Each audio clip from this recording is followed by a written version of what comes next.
Hello and welcome to Get Yourself Optimized. I'm your host, Stefan Spencer, and today it's my pleasure to have Victor Sagalovsky with us. Victor is the co-founder and CEO of Lightwater Scientific, the first and only super deuterium depleted light water, where he has dedicated himself to the research, development, and production of this rare water. Victor has researched and studied the benefits of deuterium depleted water through his theory entitled Endogenous Radiation Damage Theory of Aging.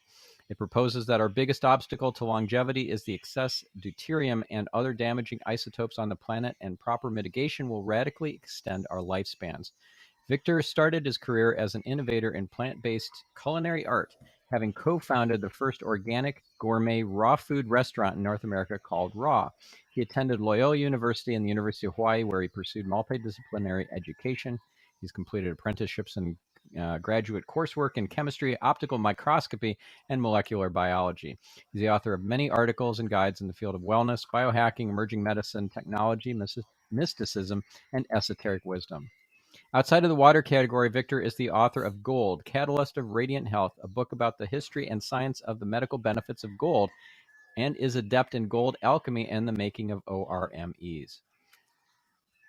Victor, it's so great to have you on the show. Thank you. I appreciate it. Thanks for having me. So I'd love to first of all hear your origin story of how you got into deuterium depleted water, because that's not even something most people know about. And in fact, I, as a biohacker, didn't understand the benefits of it, really even know what that meant, deuterium depleted water, until just last year at one of the biohacking conferences. It was the Biohacking Congress. I bought some of your light water and have enjoyed it, and just wanted to hear your origin story for our listener to understand how this became such a thing for you, such a passion. Of course. Well, from a young age, I was interested in gerontology. I was in aging. Even when I was a kid, it was very fascinating to me. How the whole life cycle of humans. We're born, we age, we die. So I was always kind of keen on investigating things, and there's just not much out there on aging. So about now, I opened that raw food restaurant in 1990, end of 94. So that opened me up to a whole new world of how to see the world, not just through the lens that I grew up with, but through a more inquisitive lens based on new information. So I was very keen on new information comes in, I try to assimilate it, understand it, and apply it and use it myself. So in 2004, I read an article called "In Search of the Fountain of Youth." And this was quite interesting because it talked about the work that they did in the late 50s in the Soviet Union around deuterium depleted water. And what was fascinating to me is they found this two populations of people that had extended longevity. They had longer lifespan, longer health span. I think it was like 520 centenarians per million versus like 15 to 20 everywhere else. And these were populations living in Siberia, essentially like Eskimo type conditions. And these scientists, young gerontologists, actual gerontologists and biophysicists, were trying to figure out why these people were living so much longer statistically compared to everybody else in Europe. And it took them a few years to figure it out. But what they honed in on was the water they were drinking. They looked at the food, they looked at all kinds of habits that they had, and then they started looking at this glacial meltwater that they were drinking, and they found that it had 16% lower deuterium levels in it than everybody else. So this really set it off. This was 1959, and it was only in 1932 that that deuterium was discovered as an isotope of hydrogen in the first place. So this was relatively fresh and a very important discovery. So I really focused in on that, and obviously since the late 50s, there's been a lot of research studies and things like that. But after they made this discovery, before they published, they did a great number of studies and tests on everything from lower life forms all the way up to mammals to show that when you reduce deuterium, you increase your metabolism, you increase your mitochondrial health, you increase your potential lifespan and health span. And when you add deuterium, it's the opposite. So I thought this was very interesting, and this got me interested in the science of deuterium, which is quite simple because all it is just a version of hydrogen called an isotope. And this particular version of hydrogen, of which there is very little, 0.012% of all hydrogen, uh, it the only difference is why do we question is why do we use hydrogen in our bodies for all our biological processes? Why do rocket ships use it? Why do stars use it? Well, there's a simple reason, so simple and elegant reason, because hydrogen is the only element on the periodic table that does not have a neutron. One proton, one electron. It's simple, right? So deuterium is that hydrogen, but it has a neutron. So it's one proton, one neutron, one electron, which makes it double the mass of a normal hydrogen.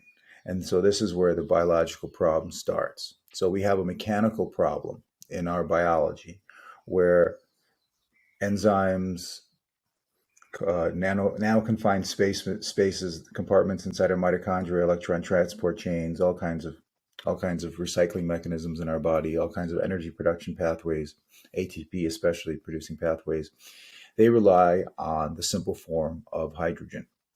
And when you introduce to it the more complex form, which is deuterium, it doesn't fit. It's like a square peg in a round hole. It doesn't quite fit. Processes have evolved in our bodies to manage this biologically, but over the last 100,000 years or so, our deuterium levels on the planet have been creeping up. So we've been compromised more by this. So I thought this was really fascinating. And this is not what I originally learned in 2004, but that started me on a journey because I like these upstream types of solutions that are foundational. What can I do at the foundational level that will keep me from putting all these band-aids on downstream, right? All the supplements, the pills, the whatever it is, the changing your diet, all this. So I was very interested in getting to the root cause of things. I mean, my primary interest is getting to the root cause of aging, and even if you can get to it and understand it, doesn't mean you can affect it. But that was what drives me and what interests me. Now, at first, I was driven by getting myself well because I wasn't quite optimally healthy either. So once I did that, I felt like, okay, I can, keep going. I think I have a little piece of this puzzle, and not only is it a little piece, I think it's, if not, it may be, I mean, I will contend that it's probably the greatest discovery in biology of our time because it's such a small, tiny intervention that a person can do in their lives that will change everything. So it's all about energy at the end of the day. And it's all about the net energy benefit that we have as we grow older. The problem is, as we grow older, we have the opposite of net energy benefit. We have net energy deficit. So how do we continue to age but still remain at the same net energy benefit that we had when we were younger? This is what fascinates me, and this is what I like to share with people because I think we have found one of these key missing links, and that is the reduction of deuterium in your body. So you in your introduction, you mentioned the water. The water is simply deuterium depleted water. But the miracle and the magic is when you reduce the deuterium in your own body. Water helps us achieve that. There's other ways to stimulate that, to accelerate that. But that's the primary way.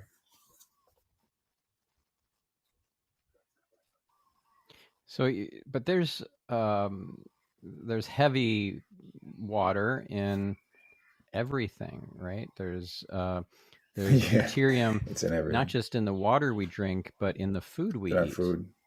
That's right. It's So everywhere. how do you get away from this? It is everywhere. It's ubiquitous. In the ocean is 155.76. Most drinking water is 150. In certain places, you do get lucky. You have places that are reduced, like that place in Siberia, or a lot of places in the U.S. Usually, it depends on the hydrological cycle. So usually, you'll find water that has less deuterium, like tap water. somewhere in the mountains, like on the eastern slope of the Rockies. It's fantastic. You have water coming out of your tap that's 139 parts per million in many places. It is in the diet. Now consider that 100 years ago we never had hydrogenated oils. We never had these types of preservatives that we use now. So we never really concentrated food the way we do now. So this introduces even more deuterium into the system. So the ideal level for a human body is in the 120 ppm range. We know that because, well, we know that through the new science of deuteronomics, which endeavors to explain how deuterium is managed by the body. And we also know that when we look at the water that's inside our cells, specifically inside the mitochondria, and this is water that's synthesized de novo. It's not water that we drink. Nothing that we drink actually makes it to the inner confined nanospaces of our biology inside the mitochondria, inside the mitochondrial matrix. That water is known as metabolic water, and that water is already 60 to 70% reduced in deuterium. So your body is doing its best effort to keep it down through the different hydrogen exchange mechanisms that are happening at the biological level in the Krebs cycle and other places. So we can manage to keep it down. People can do this successfully even without drinking deuterium depleted water. But it helps. But in that instance, you have to kind of have a different lifestyle or change the lifestyle you have. And people limit their deuterium through eating less, more fat-based foods, more ketogenic foods because they have less deuterium. Fat has a lot less deuterium than carbohydrates. That's nature's strategy, is to load up the carbs and to deplete the fats. The other ways. So the simple things that we knew historically the humans have done. They've eaten less, they fasted, they've eaten more fat-based diets, they consume spring water from mountains, or at least that they can. So we have a natural system for managing this deuterium. Unfortunately, on top of these levels rising since the end of the ice age and even before, we've exacerbated it through our modern lifestyle and diet. So the key here is just to get 15 to 20% lower than what we are now, and that's our insurance policy for a long, happy, fruitful, and disease-free life. Now, if you go lower, then you start to get into, like, how can you increase human performance at the athletic level and whatnot. We have when we think about water, we think of water as H2O, right? And but not all water is not H2O. There's a lot of different variations, combinations of isotopes of the oxygen and the hydrogen. And the one we want to focus on here is called HDO. And that D is deuterium. So a very small amount of H2O in a glass of water is HDO, roughly about 6 drops per every liter. So it's not very much. We have about 4 to 5 grams of this deuterium in our bodies. But when you look at how much of it is in the bodies, that becomes very significant, because it's 4 to 5 times more than the basic constituents that we need for life. Glucose, potassium, magnesium, et cetera, essential elements and nutrients. So we are overrun by this stuff because of this cumulative effect of putting into our bodies. So what I was saying is the water that we have inside of our cells, in the mitochondria, is already deuterium depleted. And our goal is to keep it deuterium depleted. And so we do that by measuring the water that's in our extracellular water. And if that water is in the 120 to 130 ppm range, that's a very important insurance policy for our longevity. Now, if you are drinking purely deuterium depleted water, that's going to set you back monetarily quite a bit, because it's an expensive process to remove deuterium water from the rest of the water. Getting those 6 drops out of the liter is very expensive, and so you could spend quite a fortune with the amount of water that you need to take in on a daily basis. Yeah, that's a yes. That's a yes and no. That's a yes and no, and it's a yes because if you drink pure deuterium depleted water, we take out 94 to 97% of the deuterium in water. But what people do is they mix it, they dilute it. So if your regular drinking water is 100 is regular, our reverse osmosis or tap water or spring water, it's going to be about 150 ppm. Could be a little less. But when you dilute 10 ppm with 150 ppm water, even if you dilute it 4 times, 4 to 1, you still get a water that's 122 ppm. And that tends to be a lot less expensive because then you could maintain your deuterium level to be in the 120s for about $5 a liter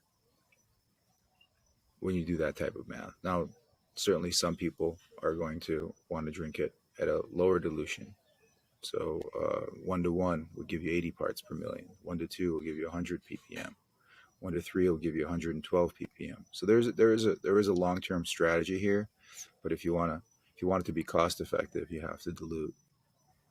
It still works because that a significant delta over time is even 5 or 10% is a significant delta of difference over in terms of the amount of metabolic health that it gives you, or metabolic energy that you get from depleting your deuterium levels just even by 5 or 10% over over time. This is a long term strategy, but clearly there are some short term benefits which I talk about in my lectures, but the long term benefit is just to slightly reduce your deuterium level by 15 to 20%. Okay, so in the bigger scheme of things, of all the different biohacks that someone could partake, they could take different kinds of supplements like True Niagen, which boosts NAD levels, spermidine.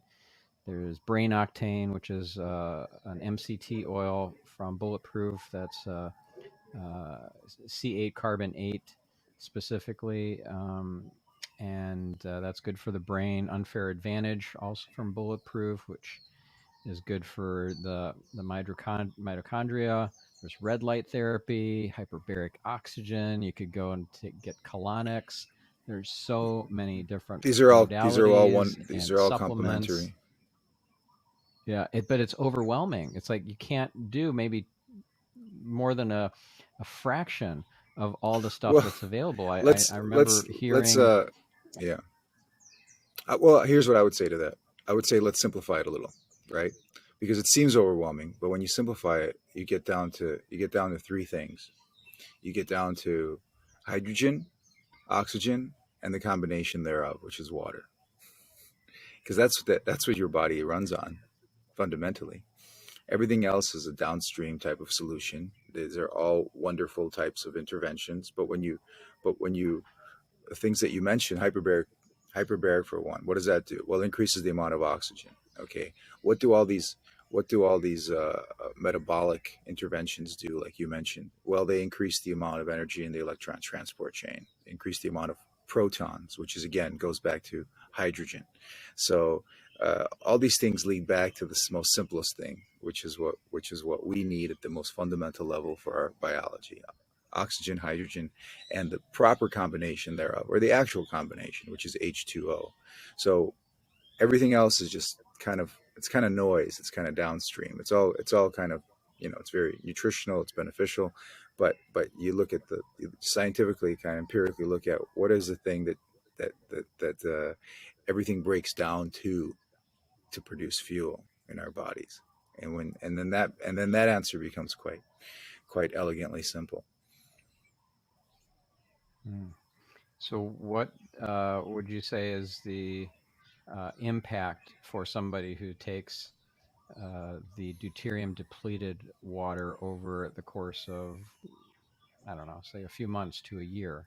Are they going to see noticeable changes in their health, their energy levels, whatever diseases they're facing? Do you expect that they might see some impact on um, uh, disease showing up in their bodies? Like what happens Right, in the short right, term of right. less than a So year? So unlike these other interventions that you mentioned, this is the complete opposite because you're not putting anything in your body. Actually, it's about reducing or taking something out, reducing the total burden of this isotope of hydrogen that we have. So when you reduce that, you increase metabolic energy. You increase the health of the mitochondria, not only the health of the mitochondria, but its ability to produce ATP. So what happens in the body when you increase the amount of net energy that you have? Well, many things can happen. So everybody's a little different. But generally, I noticed that people, well, I'm not going to talk about any of the medical type claims because people do use this as an adjuvant for different illnesses that they go through to increase the amount of energy that they have, so their own internal mechanism of self healing can kick in. But one thing people notice is, well, what happens when you increase mitochondrial health? Your metabolism improves. So I noticed for myself, my metabolism went down to or sped up to the point where it's very much like I remember when I was a teenager. I could just eat tons of calories and everything would be assimilated. So recovery is faster, sleep is better. Um, it's just the optimization of your biology. People have. I remember early on we were trying to quantify these things, and some of this has been quantified through studies. An amazing study showed that after 30 days of deuterium depletion, you need half the amount of oxygen to perform the same amount of work. You know, I see that as having incredible benefit for alpine climbers to be able to summit like Mount Everest and some of these other tall mountains without supplemental oxygen. In fact, it's how the Sherpas do it. Not only are they acclimated, but their acclimation comes through drinking the water at base camp, which is 126 or 28 ppm, which is very rare. So they're drinking a water that makes their mitochondria work better. And when a mitochondria works better, you have a greater ability to utilize oxygen. So you'll find that things get lighter. That's what I notice. Just to say as a kind of a general, non-quantifiable statement, more of a qualitative um, thing. It's like everything. That's why we call it. I mean, we call it light water because not only is it lighter, because if you put it on a scale with regular water, you will see that it is a little, I think 200 micrograms less because of the deuterium is a heavier isotope. But everything you just feel lighter mentally, physically. Everything just you feel like your aging process is slowing down. It's not gonna stop, but it feels like it's going a bit slower because some of those nagging things that we experience as we get older just go away. And you go, okay, I feel the same as I did 20, 30 years ago. So that is the benefit of deuterium depletion, and you see uh, that's why we have long marveled at these people that are quite active into their 90s and even their hundreds, and even the oldest uh, the oldest mother I think is in her 60s, natural birth wise. Father is in Wow. his 90s, and these people live in these areas, in these mountain areas, where they're eating less and consuming water that is 15 to 20% lower in deuterium. You see this with animals too. So it's all throughout nature if you just start looking at it. And it's a way to take the little burden off of what our body's already doing and trying to filter out toxins. And this is the number one natural toxin that we have. Like you said, it's everywhere. It's been here with us since the beginning of time.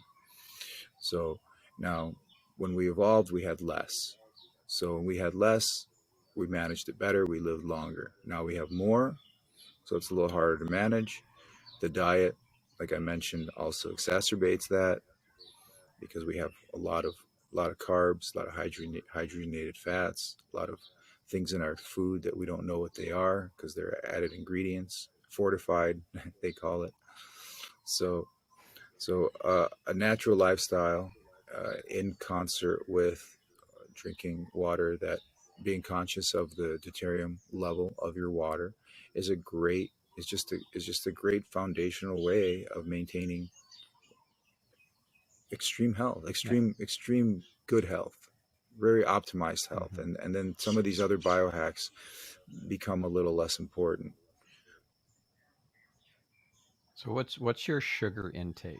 You personally, I'm guessing you're drinking deuterium depleted water exclusively, I would guess, and I would imagine that you eat pretty healthily and reduce the amount of sugar and processed foods that you're putting in your body. Could you give us uh,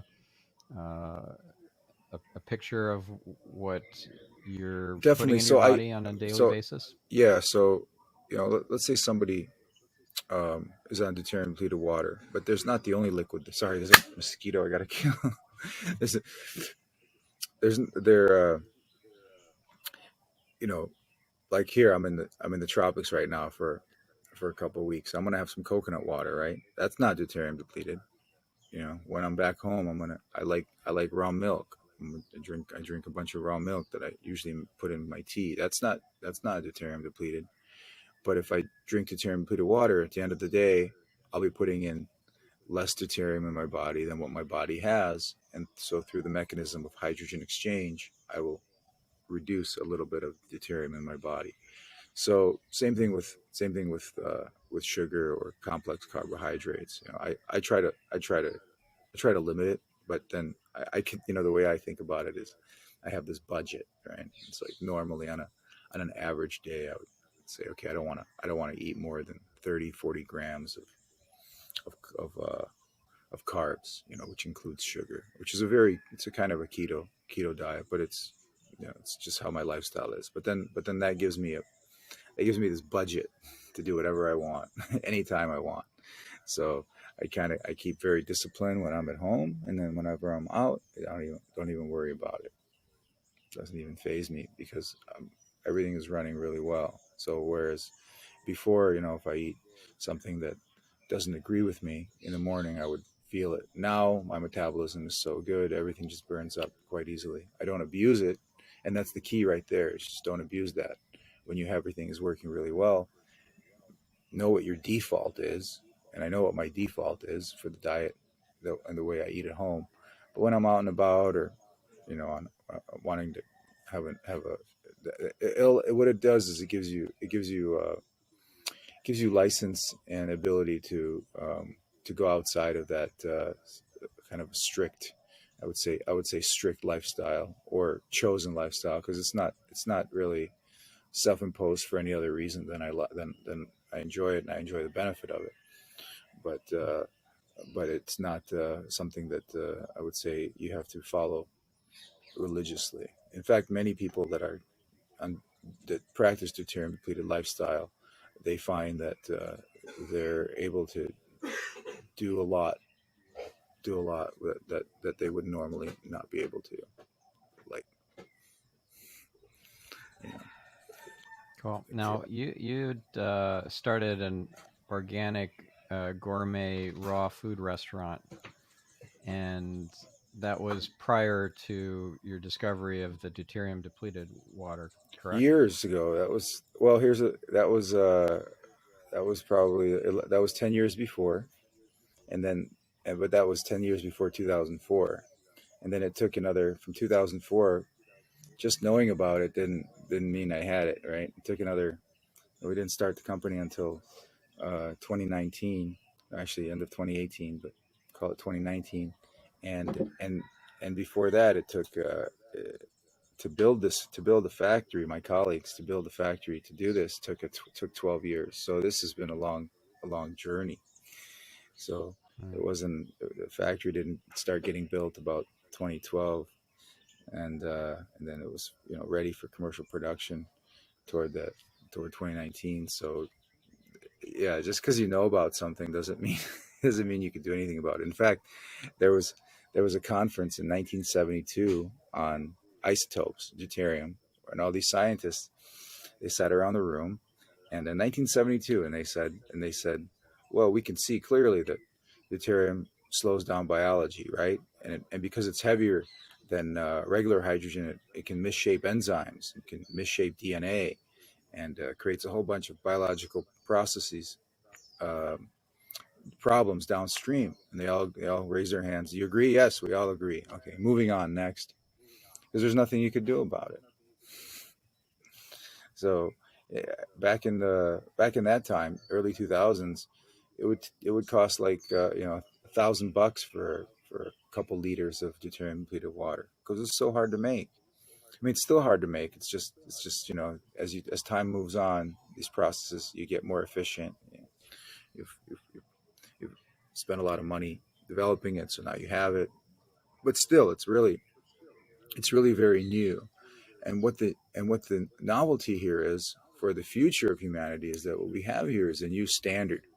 It's a new standard of water purity, of water quality, and it's a standard that ultimately people and everybody, science and society will realize is incredibly beneficial for our health span. This is why I'm so excited about it, because this is it seems like such a small intervention somebody could do, assuming that it's available for you. But let's say it was available. Let's say it was competitively priced. Then people would certainly consider it as a new standard of water purity. And all that is trying to match the standard that your body has already set within its intercellular matrix and its mitochondria. So the body's already given you a standard. It said this is what this is what the water that I make is. So the water that you put in the body, I can't use. I'll use it for something else, but I can't use it in the electron transport chain. I can't use it in the mitochondrial matrix.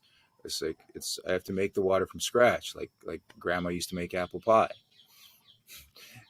Two hydrogens and an oxygen, and it keeps the deuterium out of there because it's heavy. It's heavier. And so when we reduce this heavier contaminant from our, or we cannot completely eliminate it, but we can do what we can to reduce it. And and that's and when it makes sense that when you see populations that live in these areas where they have slightly lower deuterium from their water, it's no mystery anymore why they're healthier, happier, and longer lived. So can we bring this to everybody? That's my goal. It's just to bring this to everybody. And it's a big undertaking because it's a very difficult process. What you're doing is you're separating water from water. It's not like filtering a contaminant out of water that's not water. This is actually H2O is water. It's just a heavier form of it. And then there's D2O, which rarely exists, but we know it. We know it as heavy water because it's used in nuclear power plants and atomic bombs. In fact, we wouldn't have the atomic age that we're in if it wasn't for the discovery of deuterium. It changed the entire game of everything, knowing that hydrogen had three versions of itself, and we are only concerned with the second one, HDO. And our main concern is to remove it, reduce it, eliminate it, get rid of it, because our body's biology and all the biology, every eukaryotic cell on the planet that uses oxygen does not like it. It interferes, and it interferes purely on a mechanical level. It's too big. Yeah, makes sense. Okay, so I want to switch topics for the last few minutes here. But by the way, do you have, I don't know, maybe 10 minutes? Do you have time to Absolutely. go over a little bit? Yeah, Okay, absolutely. awesome. Okay, great. So I would love to hear a bit more about your interest in gold. You have a book called Gold, Catalyst of Radiant Health. Gold Yeah. isn't usually thought of as a catalyst for health. It's usually thought of as a store of Well, value, it's not in like the. Bitcoin. There's no USRDA for gold, right? But there should be. There really should be, because it's another one of these trace elements that does things in our bodies that it's not on the food pyramid. Yeah, yeah. So USRDA recommended daily value of amount to take. Yep, for there's good health. And so, nothing for gold out there. So same thing back in the early 2000s. I became interested in alchemy and the history of alchemy. And the word alchemy comes from alchemia, which means gold juice in Chinese, ancient Chinese. So gold is quite interesting in many many respects. So I wrote a short book about it because I spent 10 years, more than 10 years in the lab trying to figure out how to reduce it.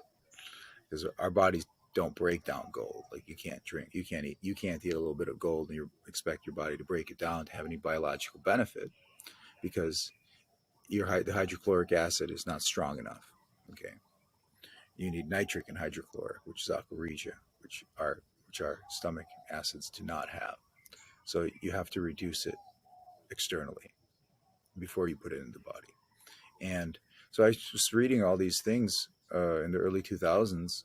Uh, Indian literature, they call it. They have a medicine called Svarma Basma, and Ayurvedic and Siddha medicine, and of course all the Middle Ages alchemical texts, the Egyptian alchemical texts.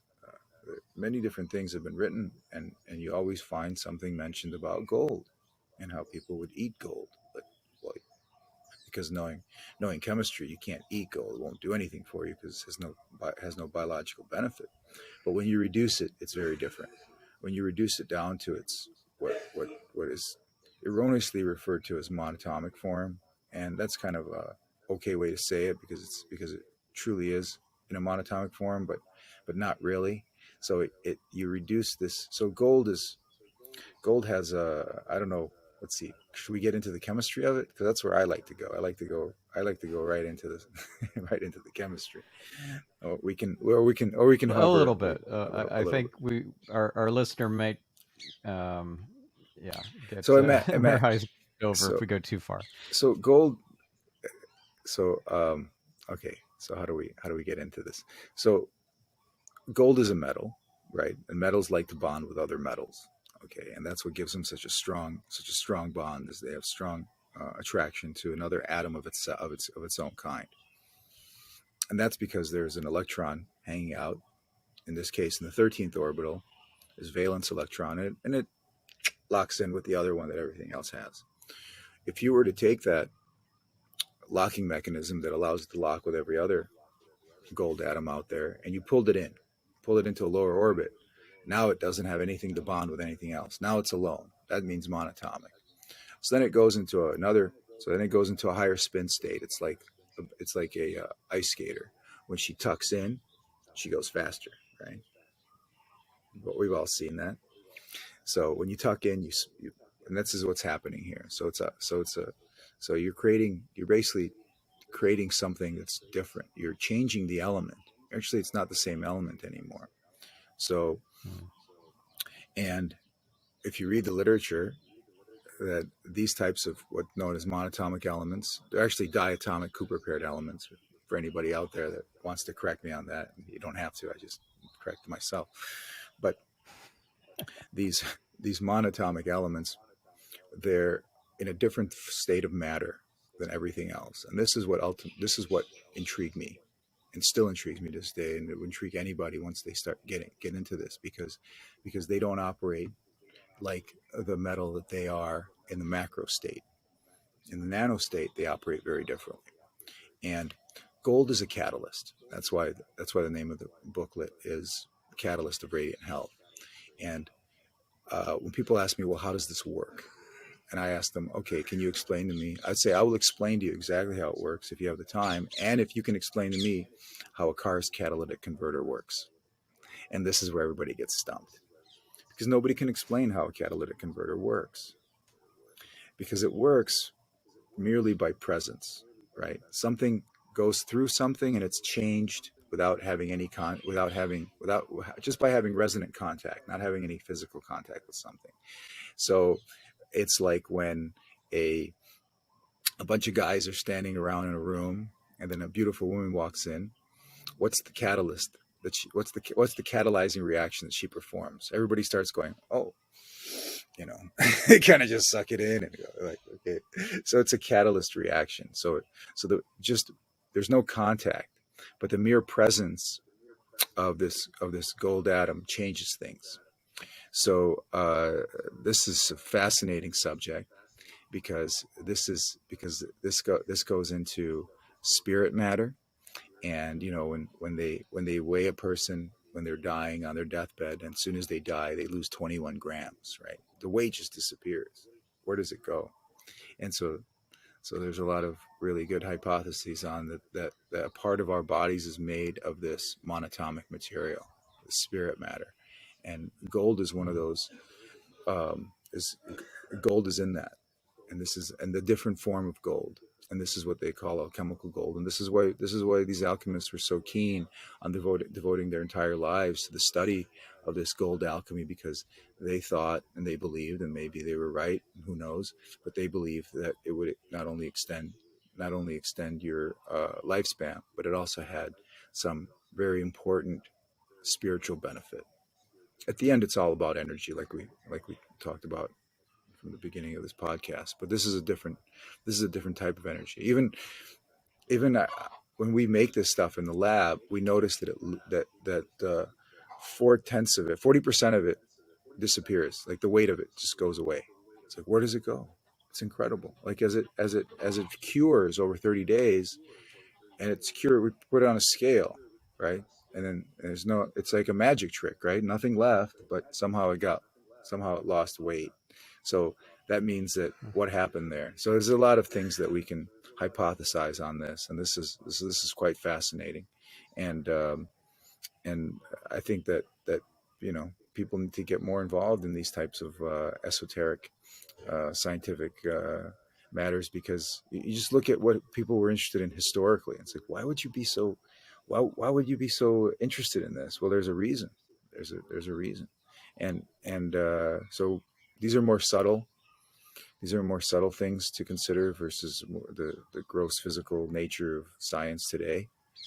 And there are some people that are quite into this, but I haven't met many. I haven't met many people that are into, and they usually tend to be quite secretive and hard to find. People that are working on these type of alchemical things. It's not something that is accepted in the mainstream. But when you start studying what people are doing at this very advanced scientific level, they talk about it. They mention it because you can't explain it. It's something that's just like it's just one of these things that doesn't fit nicely into our understanding of the universe. Yeah. Now, a very tangible example of this, it's hard to refute. I mean, you could, I guess, say that it's a fake story or whatever. But there's this story online about a cat named Tut. Do you know about this? With the tail, I think something about the tail. No. Yes, the tail was Oh yeah, that's right.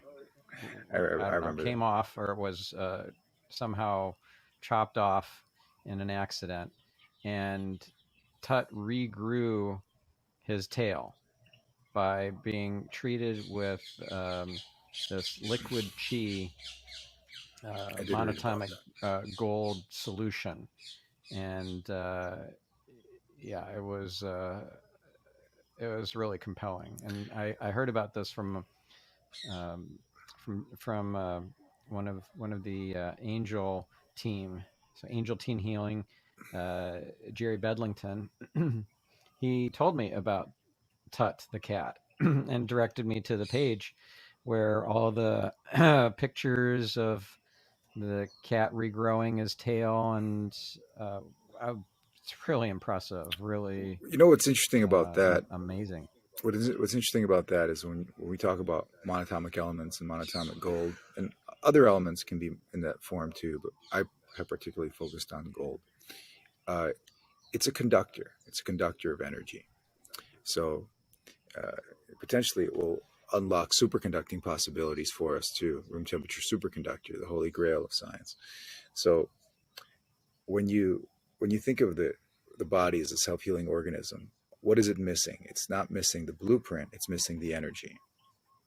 So we actually are able to heal through regeneration, which is what this cat growing its tail back is. It's primarily we heal by scarring, but we are able to heal by regeneration. Where?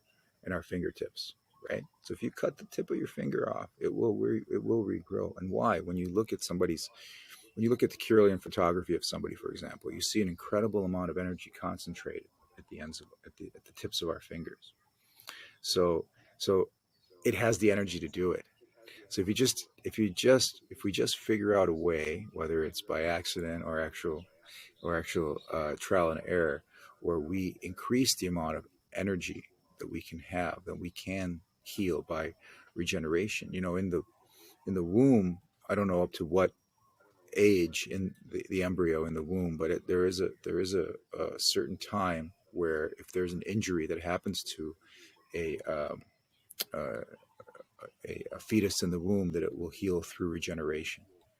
So this is this is pretty interesting stuff. I'm gonna see if I can move because it's just got a little rain coming here.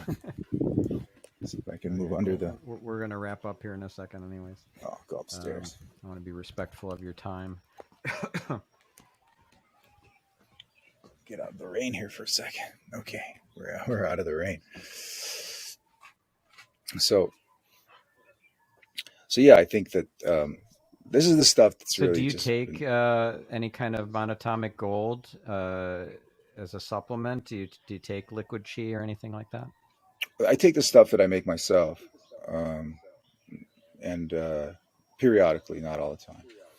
But yeah, I think my team is really the only one that I found that was able to quantify the amount of monatomic or high spin state gold in solution, because we go through a really rigorous process of making this stuff. And when we figured out the process over trial and error, uh, and just not giving up over many years, uh, and after that, thought we had something, and we did. And then I started going back to these alchemical texts from the Middle Ages, and sure enough, I could understand them now, because it was like reverse. It was like reverse engineering, because there's a lot of like, the language in such a way that you don't understand what it means. It's like hidden, right? But once you reverse engineer the process and you go back, you go, oh, okay, that's what they're doing. It's the same thing. And this is it's quite exciting that we're living in the age we are, because back then they were doing this stuff back then successfully, and they didn't have any scales. They didn't know the good scales. They didn't know what the mole value of anything was. They didn't have the purity of chemicals that we have now. This stuff is just, it's a lot easier now. It's just a lot easier to do. And still, like my primary interest from 2006 was gold, but still still hopeful to get into understanding the monatomics of rhodium, iridium, and copper is a very interesting one, because copper is instead of that instead of that orbital being pulled in, gets pushed out, which gives it levitating properties. So there's all kinds of things in nature that we just don't just we there's if there's something that's a mystery, I tend to want to understand the fundamental science behind that, what makes it a mystery, because I don't think anything really breaks these laws of physics that we know. It just informs us that there's more for us, that there's things that we just don't understand, that still fit our rather basic understanding, but will expand our horizons in the future. And I don't know that it took 60 plus years for to get to the point where people are starting to just barely understand what the detriment of deuterium and the benefits of reducing it. And still, I mean, it was discovered in the late 50s. Scientists knew that incredible biological benefit to reduce it by the 60s, and here we are in 2020 something, and it's still just about every person with a PhD has never even heard the word. So these things everything takes a long, long time, and so I feel we live in this information age now. So I'm very, very grateful to be able to share this information on your podcast and get people to start reading about it, thinking about it, learning about it, and seeing how this can make a benefit in their lives like it's made in everybody that's adapted it into their lifestyle. Yeah. So Awesome. Now, now where do our listeners go to get the light water, deuterium depleted water, and also where would you recommend they get the monatomic gold? Do you actually sell what you make, or is there some other option for them if you do? I don't sell it right now. Used to in the past, but right now I don't. And I think it has to do with well, I just don't have the time to make it. That's really the problem. Yeah, but because it Right. takes So, time. It would you takes like recommend liquid chi as an I don't know. I alternative? don't know it. I've never tested it. What I normally do is here's my there's a litmus test that I go through when someone says they have something of a monatomic nature or high spin state matter, and most things aren't, because anything that's in a high spin state will not do well with anything that isn't. Like it's very easy to it's very volatile. Like it'll go back to a metal very easily, very quickly, because it's not a natural state for it to be in this superconducting state. So the how we're able to put it into that state is by is removing all energies, because those bonds are very strong bonds. So you have to reduce all you have to remove all the energy in the system to in order for those bonds to be released. Simple explanation.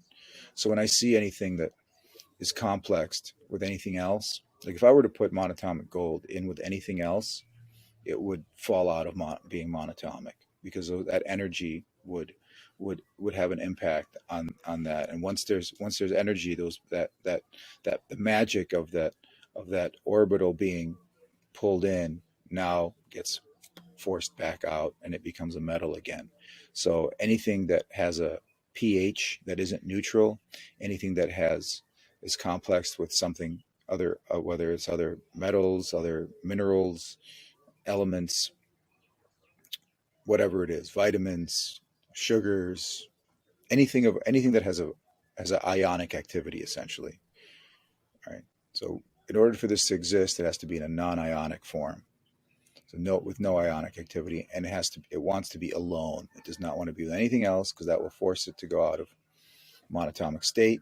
So that's my first litmus test before I even get it into the lab and try to see if it has any monatomic in it.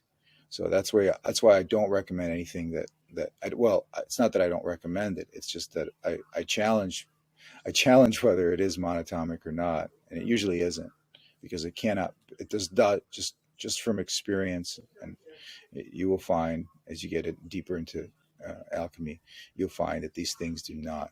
They like to be left alone. So if you're buying something that says monatomic, and they say, well, we like to. Here's another one, made under the full moon. Okay, that's ridiculous, because you need the new moon to make monatomics. You need no energy. In fact, when we do it, the moon has to be behind. Either we're underground, or the moon is behind the earth, because again, any energy will cause you to cause your reaction to potentially fail, or or not be as good a reaction to get monatomic element out of it. So you have to reduce all energy in order. It's like a meditating monk, right? In order to find stillness, you have to release all the thoughts in your body. Same thing. You have to release all those bonds, the chemical bonds, in order for something to go into that special state Yeah. of matter. So I don't know this product that you mentioned, but that's my litmus test for whether something is monatomic or not. Got it. Okay. And So in terms, where do we yeah, get the light water from? light light water is from Drink Light Water, DRINK, and then LITEWATER, drinklightwater.com. That's our website. We also have a second website called Deuterium Test, and you can if you can go to the main site, and that'll take you there too. But Deuterium Test is a lab that we set up that we could actually measure a person's deuterium in their body, so they know that this is working for them. You have to be committed to this intervention. Like you mentioned, it is expensive, so you want to know that it's doing something for you, and that's why we do a test. We can measure saliva, other body fluids, regular water. We can tell you what the deuterium content of that is. Also, if you want to, Right. anybody interested in more in-depth knowledge in terms of study or the science, there's also deuteriumdepletion.org. And we have a summit that we do. We're getting ready to do our second online summit called Deuterium Depletion Summit, where we have the world's leading scientists and thinkers in this space, in the deuteronomic space. So this is a nascent branch of biochemistry. So it's very exciting for anybody that's interested in these types of not only the science of it, but the benefit as well. Yeah. Yeah. Now, do you have a discount code for our listener? I think we do, but unfortunately, I think my marketing person was supposed to get you that. Okay. So what we'll do is we'll put that in the show notes Yeah. for our listener to go to the website of getyourselfoptimized.com and check the show notes for that discount code. Yeah, you do get a discount if you become a subscriber. And I would say to everybody is learn the information first, understand what the benefits are, what the long-term benefits are, because once you start this, in order for it to work, you don't want to stop. You want to maintain this. You certainly want to do it for the first 3 to 4 months before you even test yourself. Obviously, you can test yourself to get a baseline before, but that you can arrive at that very easily without spending the money to test yourself. Know what your baseline levels are. But the key is to get educated and to learn what this is going to do for you, so you can be excited on the follow through, because you're going to be doing this for a while before you start seeing the benefit. Some people see the benefit right away, but really it's a long term. It's the older we are, I think the quicker we see the benefit, because your body isn't expecting for its deuterium levels to drop. It's kind of a pleasant shock, a pleasant surprise, because as we get older, we just accumulate, accumulate, accumulate. So when our deuterium levels go down, it's a pleasant thing that happens. So as you get older, it's better. But like I said, what I'm interested in is human performance. So as time goes on, we'll see if the reduction of deuterium actually, can we break that 3 minute mile by increasing the amount of ATP in the mitochondria. We'll see. I don't know yet.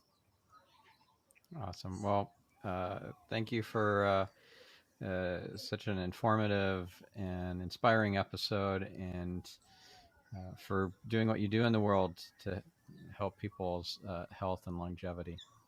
So, and thank Thank you you, so much. listener. Thank you so much. We will catch you on the next episode.